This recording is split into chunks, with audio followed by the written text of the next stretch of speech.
Pobres, sim. Burras, jamais.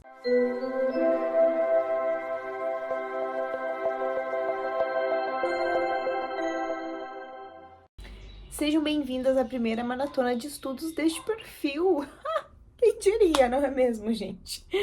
A verdade é que em 2026 eu coloquei a meta de ser uma menina mais estudada, de aprender mais coisas. Só que, deixa eu contar pra vocês o cenário atual.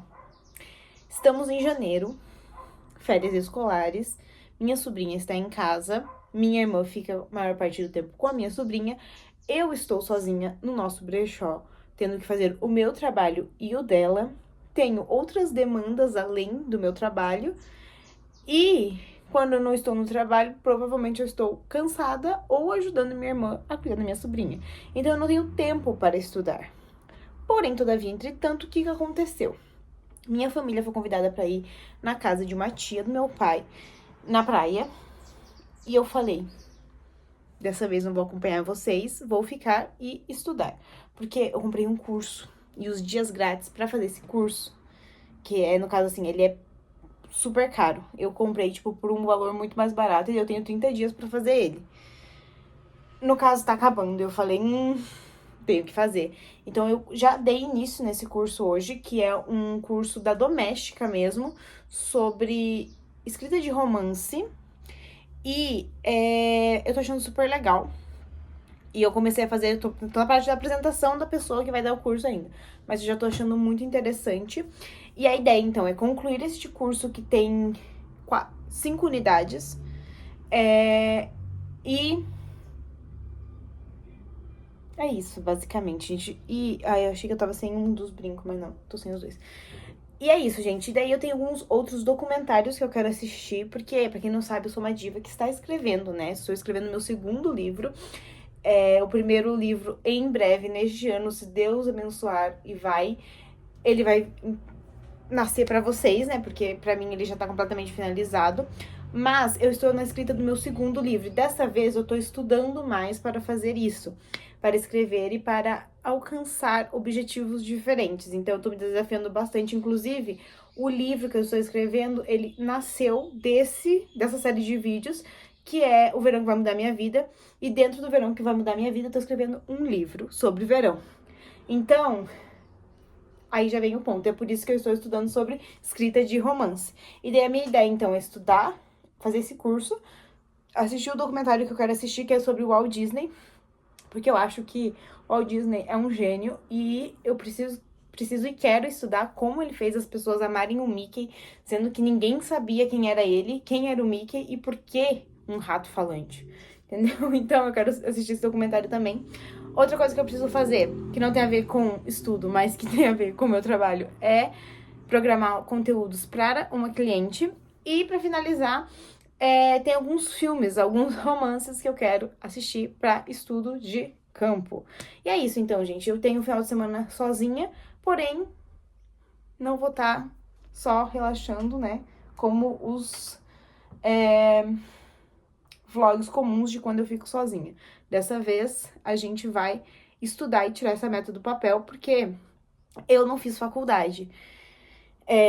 Eu iniciei uma faculdade, inclusive era uma faculdade de letras, mas eu parei no meio dela, porque era bem na pandemia, e daí eu tive várias coisas que aconteceram, e a faculdade em si, o caminho que a faculdade ia me levar, não era o caminho que eu queria. Na época, eu lembro que eu queria dar aulas de espanhol, mas eu não queria dar aulas para crianças, eu não queria alfabetizar crianças, sabe? Então, e a faculdade leva sempre para esse lado, né? Então, os meus estágios, todas essas coisas seriam para crianças. E não era isso que eu queria. Então, eu saí da faculdade e abri o meu empreendimento, né? Pra quem não sabe, eu sou dona de brechó. E eu gosto muito disso, mas eu sempre fui uma pessoa muito curiosa e que gosta muito de estudar e aprender coisas diferentes. E fazia muito tempo que eu não conseguia fazer isso. Então, isso é uma coisa que estou voltando a fazer e que estou gostando bastante. Então, como durante a semana eu não tô tendo tempo de estudar, eu tô me dedicando o tempo que eu consigo pra escrita do livro. E hoje, então, eu vou aproveitar este tempo que eu vou poder me concentrar em uma coisa pra estudar esse curso que tá guardado aqui na minha gaveta há uns bons tempos. Então, vou agora fazer isso e mais tarde eu converso com vocês e vou mostrar pra vocês como é um final de semana sozinha em casa estudando. Que interessante, não é mesmo? Quem diria?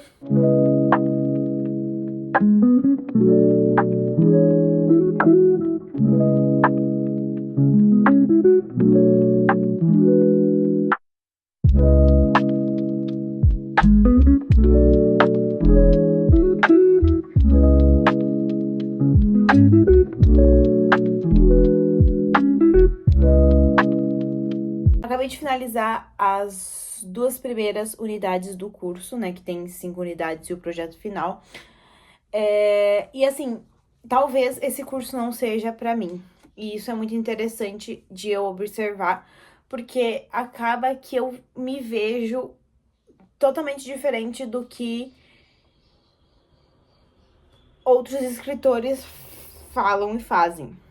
Porque assim, o meu processo criativo, seja pra desenhar, pra pintar, pra escrever, ele é muito diferente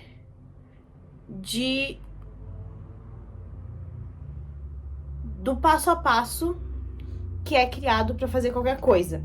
Até pra criar vídeos aqui no YouTube ou pra criar um post pro Instagram. Então, pra mim, eu tenho a ideia, eu vou lá e executo, sabe? Tipo, eu não espero, eu não espero tá perfeito, sabe? Eu vou criando até que esteja perfeito, sabe? Então, assim, aqui, pelo que eu tô observando, ela tá ensinando o passo a passo. Algumas coisas eu tirei bem úteis, e que eu acho que são coisas importantes pra mim entender. Então, por exemplo, uma coisa que eu escrevi aqui, que eu já tinha observado de outros autores, é que quase nenhum é 100% autor. Sempre tem algum outro trabalho por trás. Isso é muito legal. Por exemplo, essa Cristina, ela foi advogada antes de ser escritora. Isso é muito legal também. A crítica, ela é importante pra melhorar, então leve em consideração tudo que falam sobre o meu livro, e isso é importante para que eu possa melhorar. Que menos é mais, que às vezes a gente não precisa escrever tanto sobre uma coisa. Isso, ok. Daí eu anotei aqui o livro que ela escreveu para eu procurar, que é La Casa de los Amores Impossíveis. Tem que ver se tem em português, ou senão eu vou ter que ler em espanhol. Os exercícios de escritas podem se transformar em contos que podem se transformar futuramente em romances. É por isso que sempre tem que estar fazendo esses exercícios. Eu já tinha visto sobre isso, só que pra mim os exercícios ainda não funcionam, mas eu vou trabalhar essa questão dentro de mim. Eu fiquei bem interessada em tentar concursos, mas isso é uma coisa que não depende só de mim, né? Que ao enviar o meu original para editoras é comum a negativa, né? Aqui tem uma coisa que eu escrevi que é muito legal. Escrever sempre é uma jornada para o seu interior e para o mundo ao seu redor também, porque a gente pesquisa muito sobre o mundo ao redor, principalmente, mas a maioria das coisas que estão escritas dentro do livro são nossas mesmo, sabe? Eu acho que isso também é muito interessante. E nesse novo livro que eu tô escrevendo, eu tô pesquisando muito sobre o mundo exterior, porque eu tô. Como eu posso explicar? Os personagens são de lugares diferentes, eu tô escrevendo sobre coisas que eu particularmente não conheço, que não tenho familiaridade, de que são uma coisa que eu não tenho. E eu acho que isso é um ponto interessante, porque eu acabei aprendendo muitas coisas nesse processo, sabe?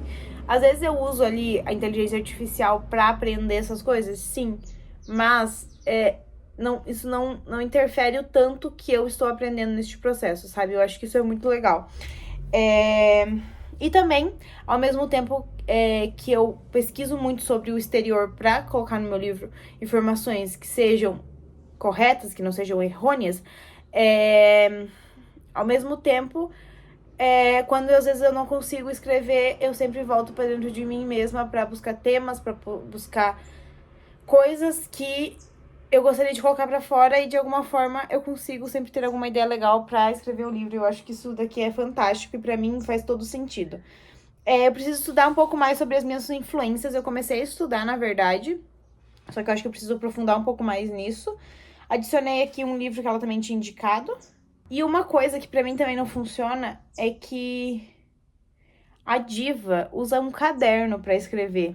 Pra mim, isso daí eu já achei muito analógico demais. Talvez um caderno pra exercícios funcione, mas agora pra eu escrever o romance inteiro em um caderno, não funciona.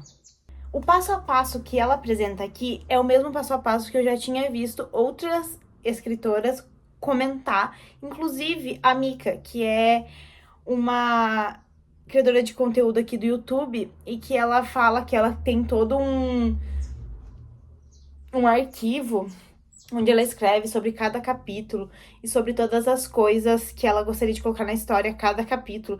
E eu, sinceramente, tentei, mas eu não consigo fazer isso.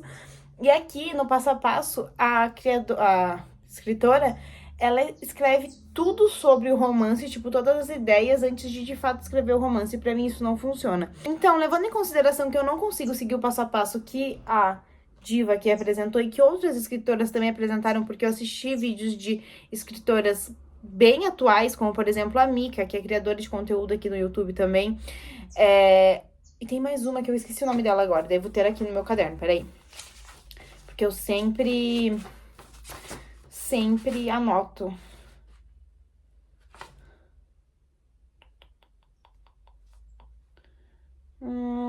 Cadê o nome da diva? Bianca Jung. É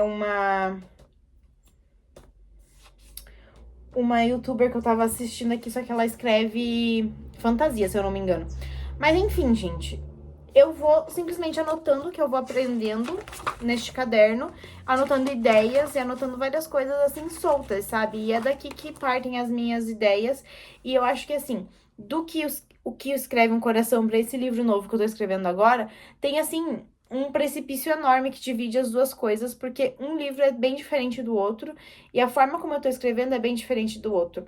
Porque assim, o que escreve um coração, parece que ele já tava aqui na minha cabeça, em algum lugar, sabe? Então eu só fui escrevendo. Já esse, que é sobre um tema que eu não conheço, sobre coisas que eu não vivo e sobre uma escrita mais profunda do que eu normalmente faço, por exemplo, o que escreve no coração, os capítulos têm de 500 a 1.000 palavras. Já esse livro que eu tô escrevendo agora, ele tem de 1.000 a 1.500 palavras, então ele é bem mais longo, bem mais denso, e isso muda o meu processo de escrita, sabe? Então, ao mesmo tempo que eu não sigo um padrão, eu me desafio a seguir, entendeu? Então, tipo, eu pesquisei, por exemplo, os romances da Emily Henry, ou da Jenny Han, ou da Beth também, que é Oleari, quantas páginas, quantas palavras tem por capítulos. Então, são coisas que eu pesquisei, que eu tô me desafiando, mas que não seguem um passo a passo específico. Então, eu não consigo separar a minha história por capítulos antes de escrever os capítulos. Então, eu gosto sempre de ir escrevendo, e conforme eu vou escrevendo, eu vou abrindo, assim, o livro, escrevendo, tipo assim, ideia de conflito, ideia pra adicionar no livro. Então, tipo assim, eu faço notas, mas eu não consigo organizar isso de uma forma específica e densa.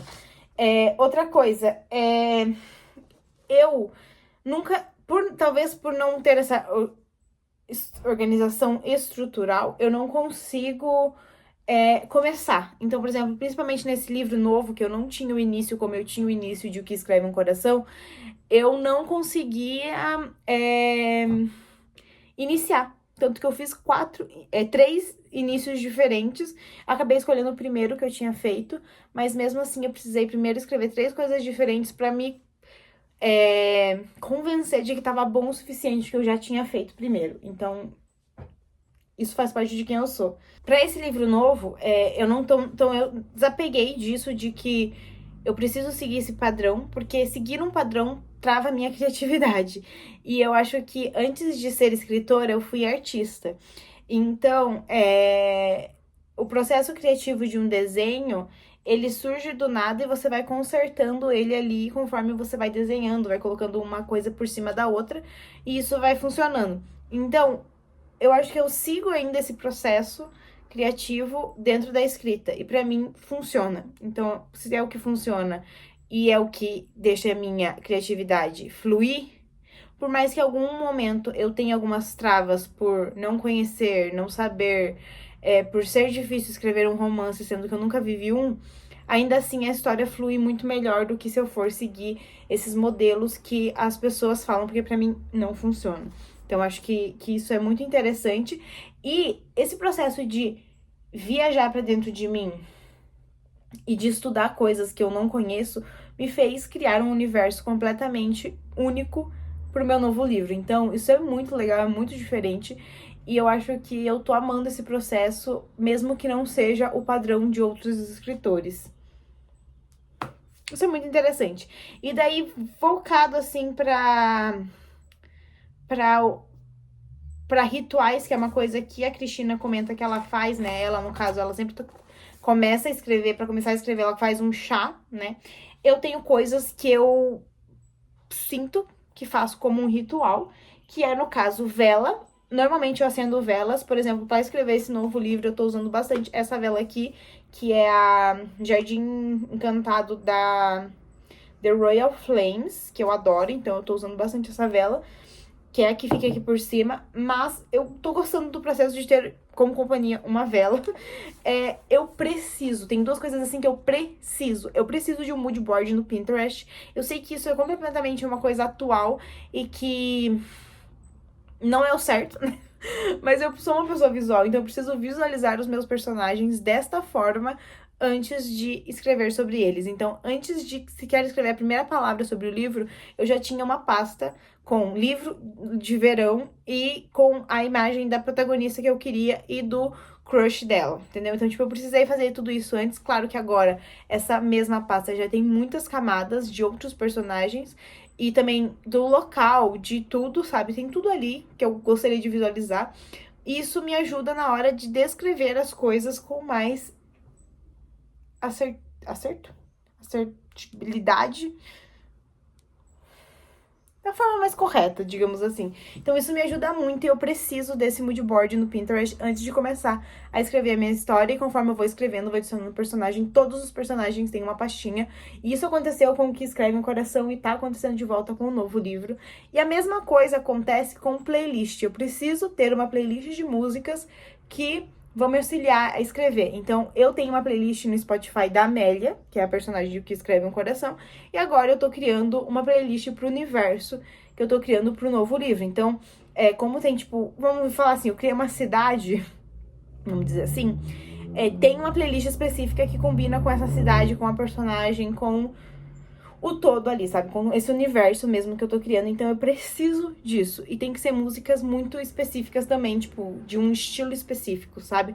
Então, por exemplo, o Que Escreve no Coração, eu ouvi muita Olivia Rodrigo. E nesse eu já tô ouvindo mais Grace Abrams, que é uma cantora que eu ouvi também quando eu escrevia O Que Escreve no Coração, mas que agora tá fazendo muito mais sentido.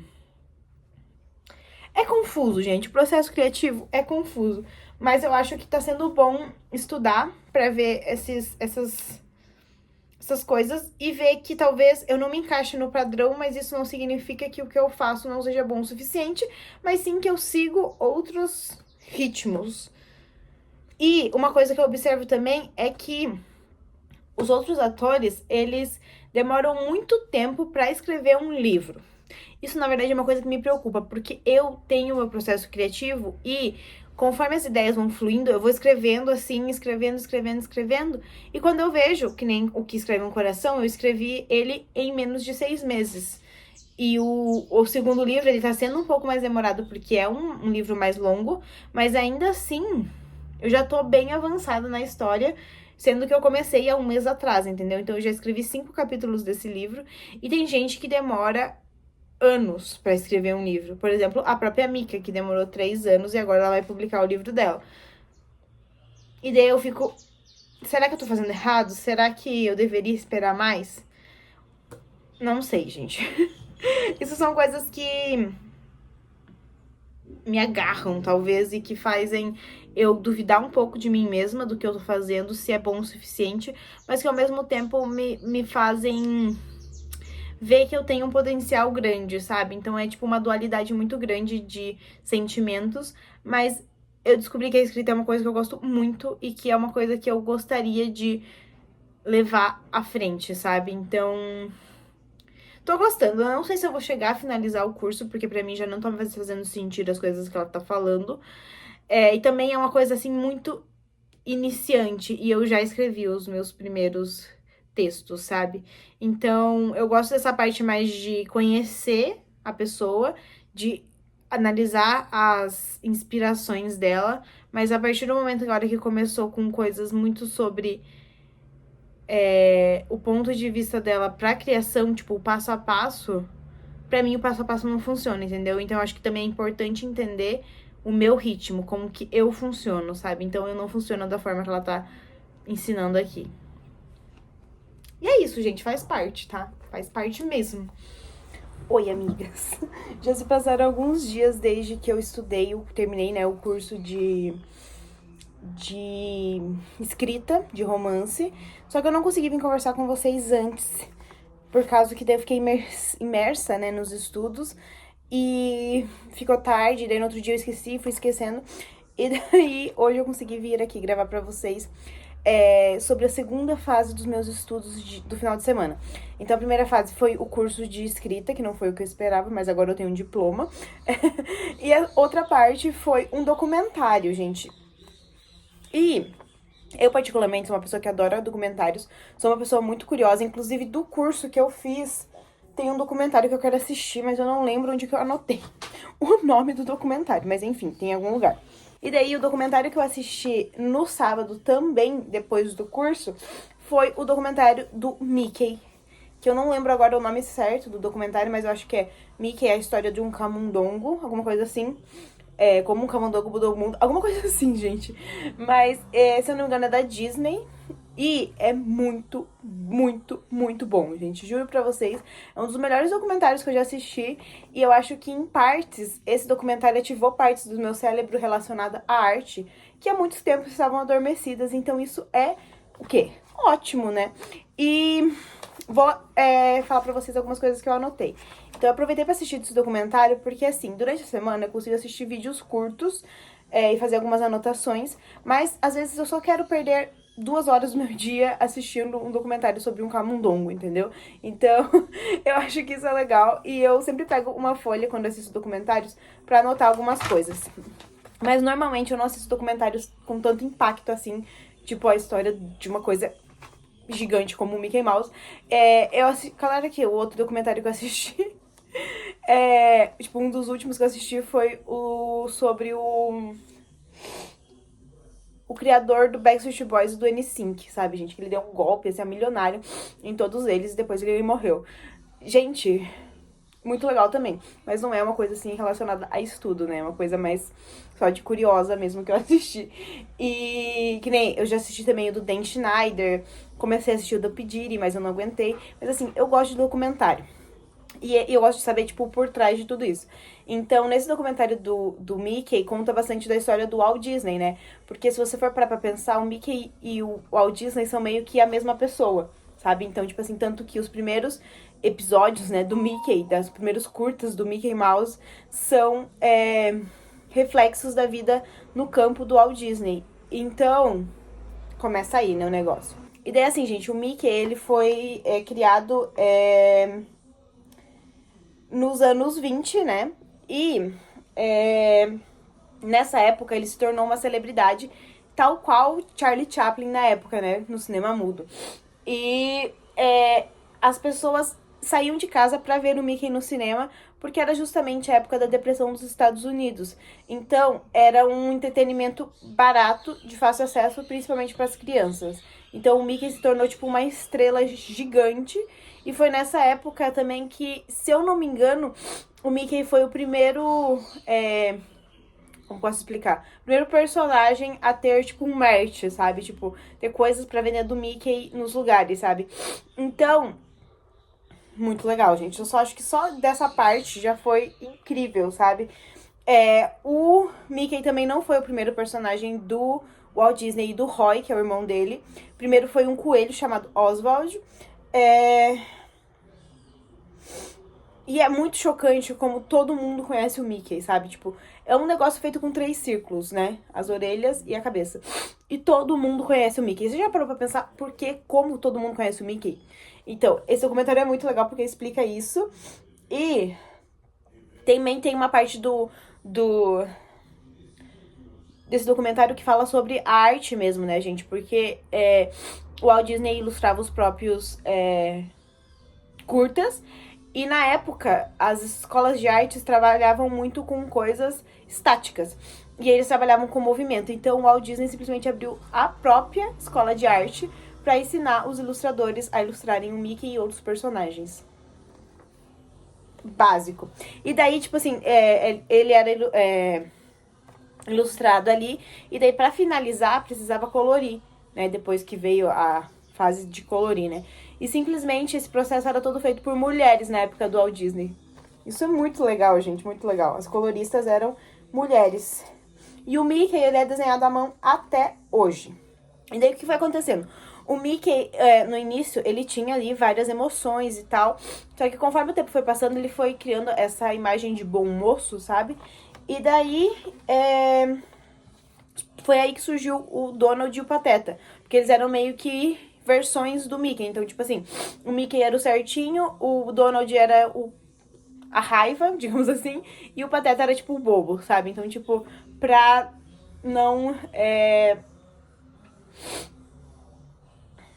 pra não tirar a imagem de bom moço do Mickey. E uma coisa que eu achei muito interessante é que no documentário mesmo eles falam que o Mickey é dos Estados Unidos. Então teve uma época que, durante a guerra, que o Walt Disney, sendo um patriota, ele emprestou os estúdios para que fosse usado para criar vídeos para ensinar os soldados durante a guerra.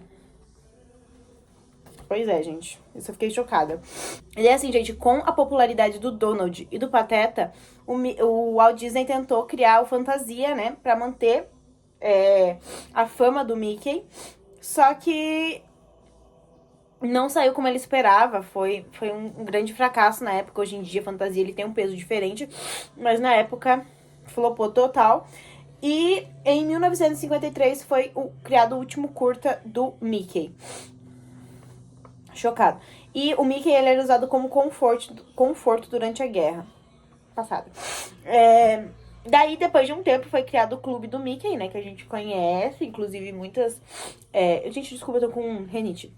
Inclusive, muitas pessoas famosas fizeram parte do Clube do Mickey. Se eu não me engano, a Britney Spears.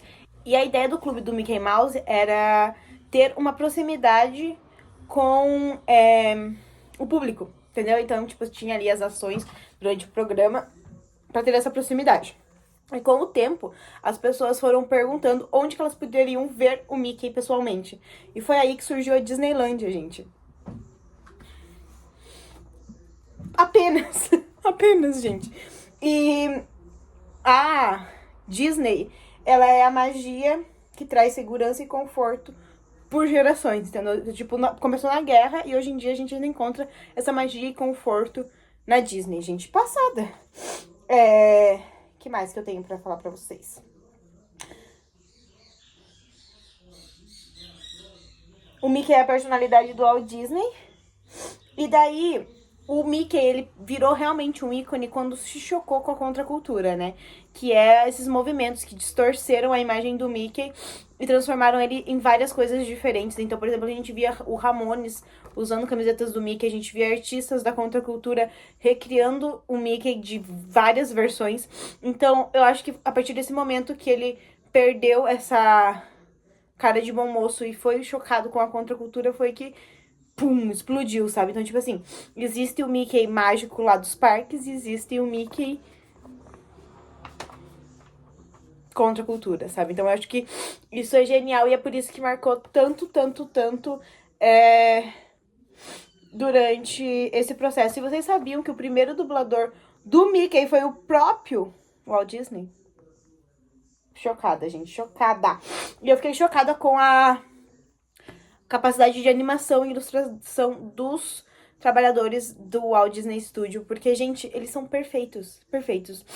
E até hoje em dia, então, o Mickey é ilustrado à mão E nesse documentário mostra um mini documentário que os ilustradores, né, que hoje em dia são responsáveis por ilustrar o Mickey, eles fazem. E assim, ó, impecável, gente, impecável. Hoje em dia tudo é muito digital, né? Mas ainda assim eles fazem tudo à mão. Eu acho incrível. E eu acho que se você gosta da Disney, se você gosta do Mickey, ou se você gosta de arte, se você gosta de cultura pop, é um documentário muito interessante, tá, gente? Ele tem mais ou menos 1h30, quase 2 horas.